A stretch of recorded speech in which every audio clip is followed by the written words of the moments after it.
Well, howdy everyone, and welcome to the brand new Lauren Muzyka Show, your favorite update in the battle for life, family, and freedom. Thank you all so much for being with me.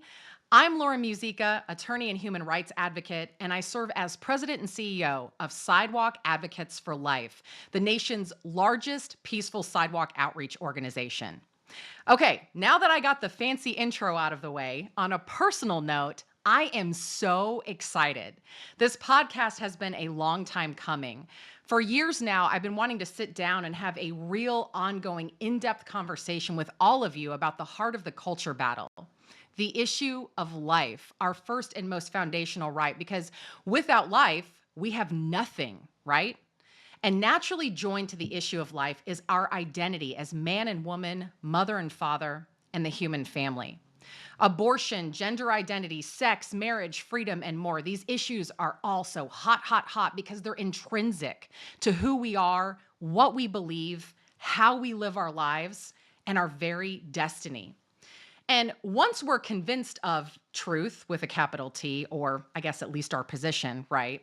There's a question about how we best present and talk about these issues, how we show up, advocate, educate, and influence others. Now, my particular expertise within the life issue is sidewalk advocacy, how you meet a woman facing an unexpected pregnancy in her crisis and fill her needs with life-affirming options and resources such that she is moved to choose life for her child. Every time that happens, abortion essentially ends in that moment, really regardless of what our state law is. And in reality, that is the crux question pro-life people must resolve: how we best reach a heart and mind and win them to life. If we can answer that question, we can gradually change a community, a state, a nation, and the world. And for those of us who call ourselves Christians, it's also particularly powerful to think that hitting the streets and winning people over to life abundant is as old as the gospel itself. The idea is that you and I, with the power of the Holy Spirit behind us, have an incredible opportunity to carry a life-saving, even soul-saving message to people in need. People that so often are tempted to choose the counterfeit when God Himself desires to give them so much more. And it's especially powerful knowing that you are an imperfect human being too, a sinner saved by God. And really, what a privilege to meet another hurting human being on the sidewalk outside of an abortion facility, the greatest crossroads of life and death in our world today, and share with that person the hope that you have. Now, for those of you listening who may not identify as Christian, pro-life, conservative, or really anything of the sort, please know I welcome you here too. While I may have a particular viewpoint myself, I do appreciate dialogue, and I'm excited to hear from you as the show develops and plan to address your POV questions and concerns as well. So right now, that's where we're starting, and I'm staying open to the show evolving with your input and God's help. Each week, we're going to cover the top issues in the battle over life and family and explore together how we best reach hearts and minds. Now, most of the time, here's what to expect. We'll do a ballpark 30-minute show with a special guest interview, and other weeks, we'll be doing a ballpark 10-minute hot take on something in the news. You might even get me in a few different settings and venues. But either way, I'll be here every Friday at 8 a.m. Central on Facebook Live, YouTube, and wherever you get podcasts. Okay, now I'm going to dial back for a second and tell you a little bit more about myself, because I figured if we're going to be hanging out every Friday morning, you have to know who you're hanging out with, right? So in a nutshell, I describe myself as a pro-life attorney, Christian, conservative, wife, dog mom, because the Lord hasn't given us children yet. I actually have 3 rescue pups, Porter, Dunkel, and Barley. I'm sure I will talk your ear off about them at some point because they are the best dogs in the whole world. I also love coffee. I'm famous for being a coffee gal, right? Love Dr. Pepper. Did I mention dogs? I love dogs. And living in the great state of Texas, or as I like to call it, the promised land. Of course, it's a proper term for Texas, right? Speaking of Texas, I'm also a fighting Texas Aggie. I earned a Bachelor of Arts in Political Science and Spanish from Texas A&M, as well as an advanced certificate in International Affairs. I'm a 2009 cum laude graduate of Ave Maria School of Law, and I've interned with organizations including Alliance Defending Freedom, Americans United for Life, Liberty Institute, Texas Alliance for Life, and the Collin County District Attorney's Office. After graduating from law school, I served as campaign strategist for the National 40 Days for Life team, advising their 300 plus campaigns in North America, and at one point saw a need and felt the call to start Sidewalk Advocates for Life. We launched 10 years ago in 2014, and since then, Sidewalk Advocates for Life has grown to 282 locations. In other words, we have sidewalk advocate teams trained to reach out to mothers and fathers in crisis in front of 282 abortion and abortion referral facilities all over the United States, Puerto Rico, Mexico City, and Colombia.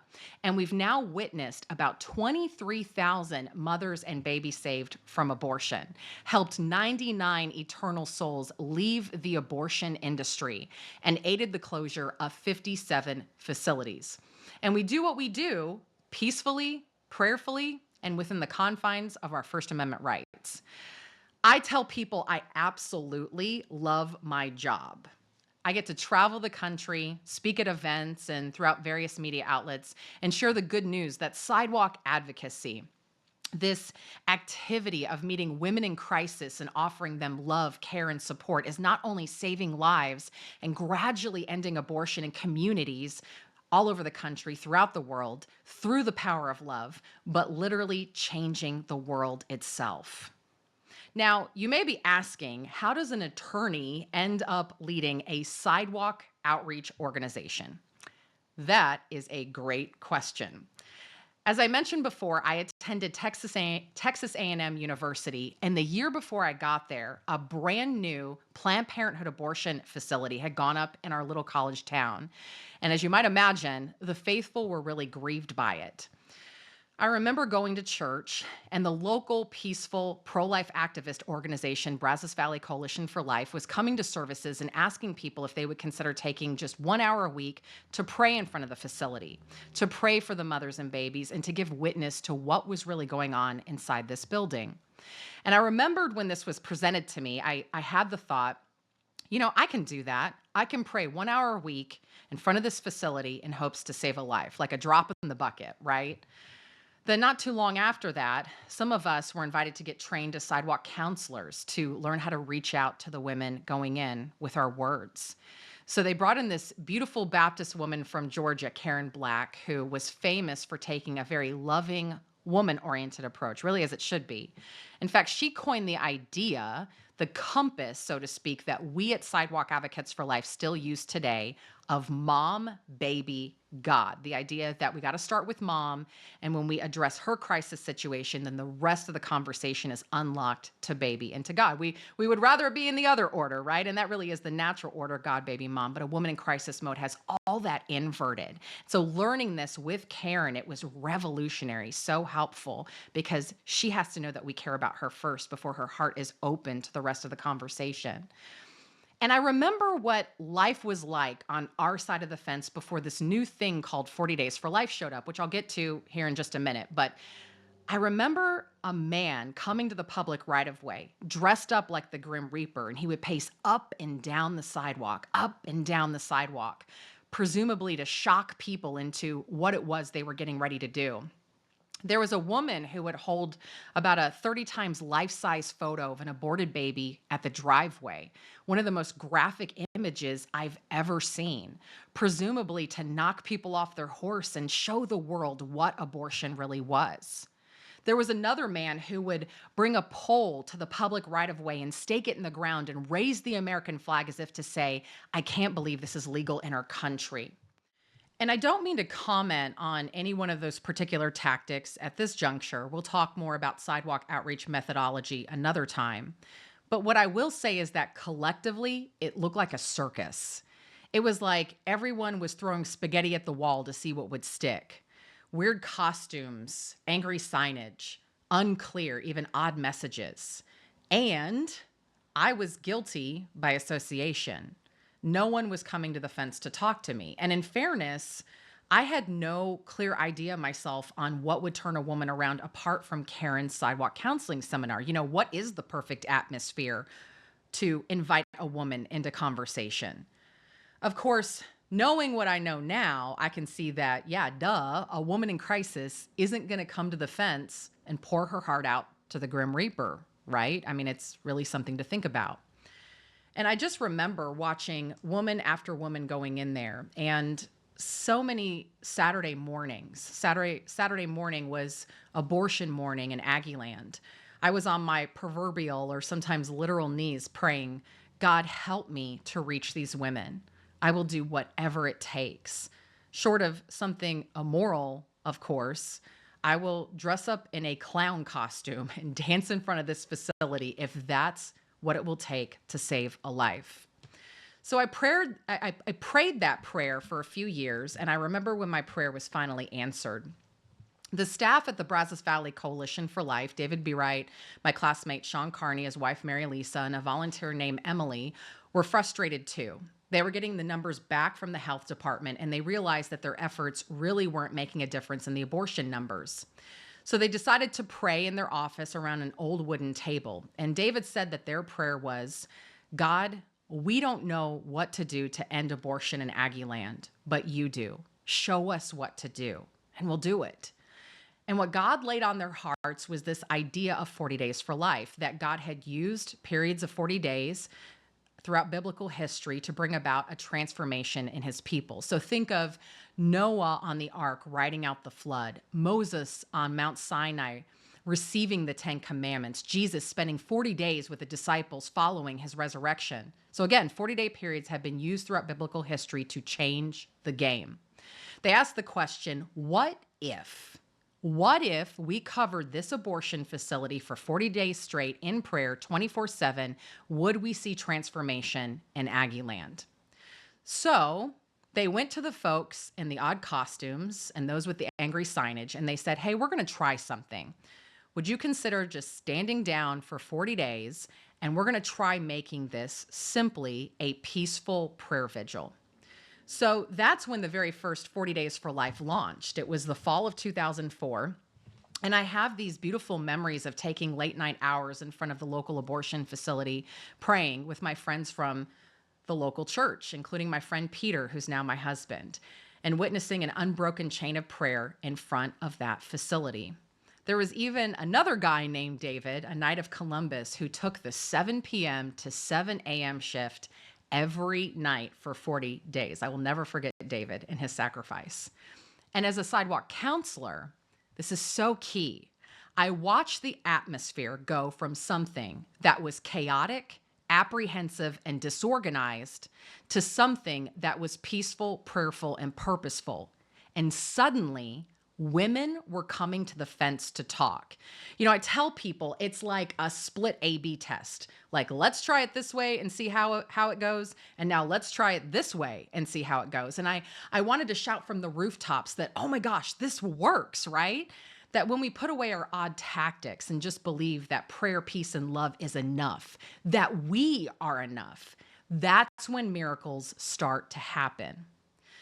Now, news of what took place in Aggieland got around, and 40 Days for Life slowly began to spread across the United States and the world. David B. Wright eventually took 40 Days for Life national, and a couple times a year, it hasn't been unusual now to see hundreds of peaceful prayer campaigns around the globe with incredible miracles as a result. By the way, in case this all sounds familiar to you, this whole journey is detailed in the book and movie Unplanned, the story of former Planned Parenthood director Abby Johnson. Abby, as she rose through the ranks of Planned Parenthood from abortion center escort eventually to becoming its director, she endured 6 40 Days for Life campaigns and was so moved by the prayer and peaceful outreach outside her former workplace, she eventually left after watching a 13-week-old baby fight and struggle for his life during an ultrasound-guided abortion that she assisted with. In that moment, she says the scales fell from her eyes and she realized what she had been a part of. And I tell people you cannot watch Abby's transformation, even from initially hating the people on the sidewalk to eventually finding refuge in them, and then not be wildly transformed yourself. The summer of 2006, I was preparing to head to law school, and it's a long story, but I somehow ended up as a full-time sidewalk counselor with the Dallas Diocese. And while there, I learned the Monsignor Riley method of sidewalk counseling and went around to, at the time, the 5 to 6 Dallas abortion centers to offer women in crisis options and resources. And that summer for me, again, it was so providential that I was a part of this, but it was life-changing. Many of my stories in Sidewalk Advocates for Life today, like when I give a training, come from my time in Dallas because we had such great access to the clients due to how often the public right-of-way was situated. So again, I have tons of miraculous stories that would just blow you away. I was just so moved by the Monsignor Riley approach. It's very similar to Karen Black's method, right? So this is this amazing sidewalk counseling priest that put together this beautiful method called the Helpers of God's Precious Infants. His approach is very peaceful, and it's all about starting with the mother and offering the type of love, help, and support such that it plants seeds for a true change of heart.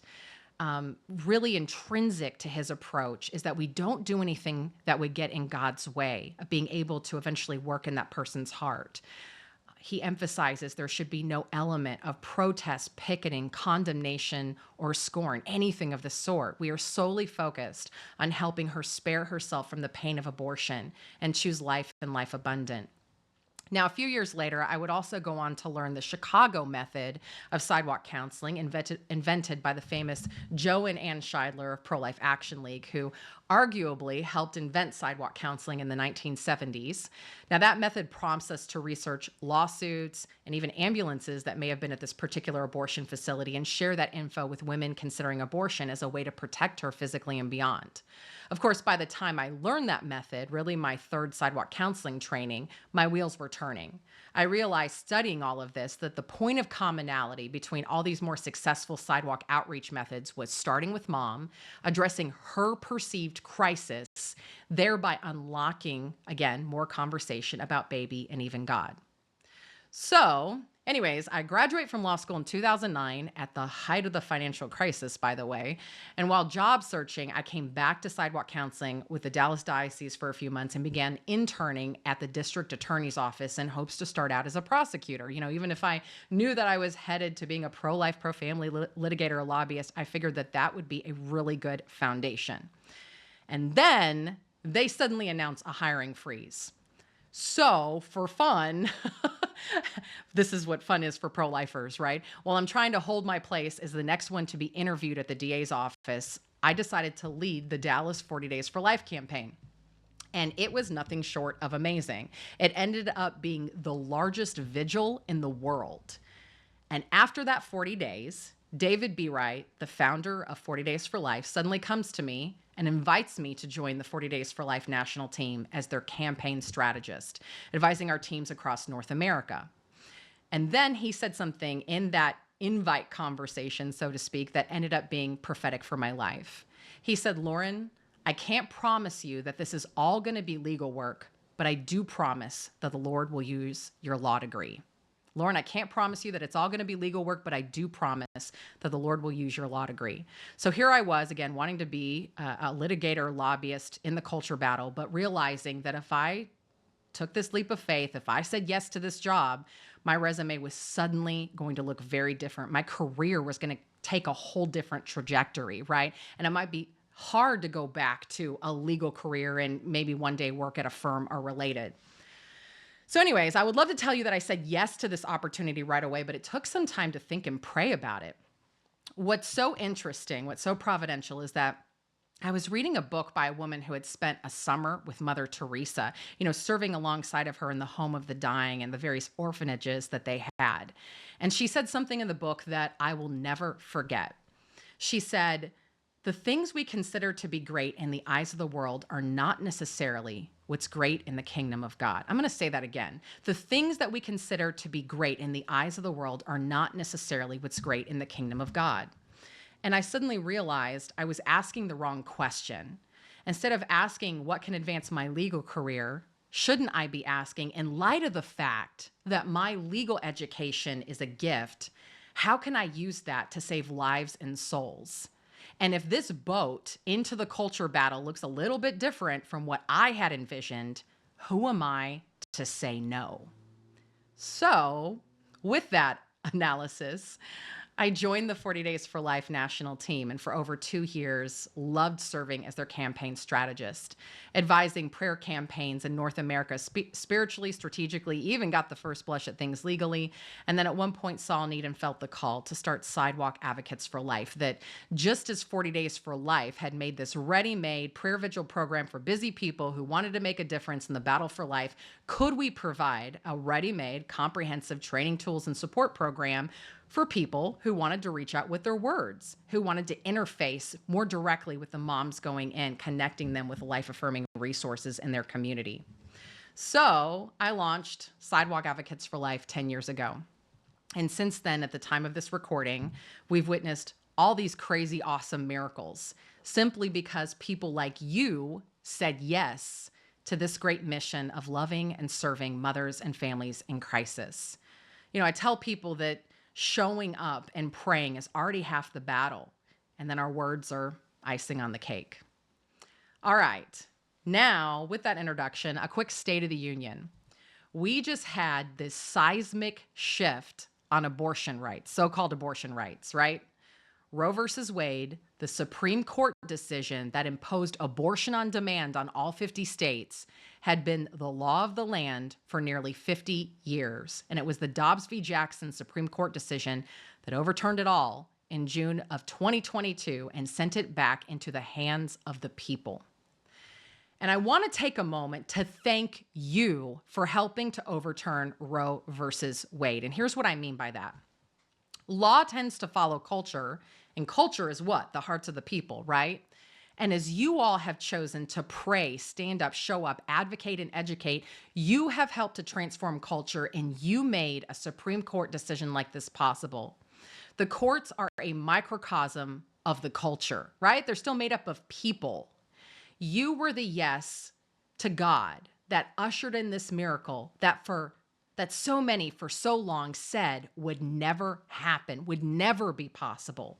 And here we are on the other side of history. Still, I don't need to tell you that we have work to do. And that's also why I decided to launch this podcast, to have a bigger conversation, because we've got dangerous, unregulated mail-order abortion-causing drugs being shipped to women from Mexico and India. We've got an administration hell-bent on turning our corner pharmacies into abortion pill dispensaries with seemingly no concerns about DIY abortions at home or the trauma that comes with such a regimen. We've got Planned Parenthood's promise to deliver abortion vans to travel our state borders, dispensing the abortion pill, and even possibly soon doing surgical abortions aboard a bus. We've got a predatory abortion industry flooding into cities, often small cities at the border in pro-abortion states, turning many of our salt-of-the-earth communities into abortion destinations or abortion tourist areas, surely making the case for those of us in abortion-restricted states to maintain a presence at the abortion referral centers here, to reach as many mothers as possible before the industry pressures them to take the life of their child at a facility 300 or 600 miles away. And right now, we've got about 18 states that protect innocent human life, with about 32 to go. From here, what happens next? What each of us decide to do going forward as we respond to the greatest human rights movement on earth, that is our gift back to God. We at Sidewalk Advocates for Life are full steam ahead, working to cover all uncovered abortion and abortion referral facilities in the country with peaceful, loving, well-trained sidewalk advocates. And we're even going to be training a group of online sidewalk advocates to go into internet chat rooms and connect mothers in crisis with real options and resources before they're tempted to order dangerous mail-order abortion-causing drugs. I mean, the bottom line here, folks, is that there is a modern-day Holocaust going on. 1 million lives are lost every year in this country alone to the greatest cause of death in the history of the world, abortion. Friends, it's not hard to see that mothers in crisis need us. Preborn children need us. Broken and hurting families need us. I encourage us to rise up and respond to the call that God has placed in front of us to be salt and light to a world in need. And as we do, I believe we will see post-Roe America gradually become an abortion-free America. Let's keep talking about that. All right, well, with that, it is time to wrap up our first show. Thank you all again for joining me for the inaugural episode of the Lauren Muzyka Show. We'll be back here next Friday at 9 a.m. Eastern, 8 a.m. Central on Facebook Live, YouTube, or wherever you get podcasts. Have a great week, everyone. Thank you for being with me. See you next week.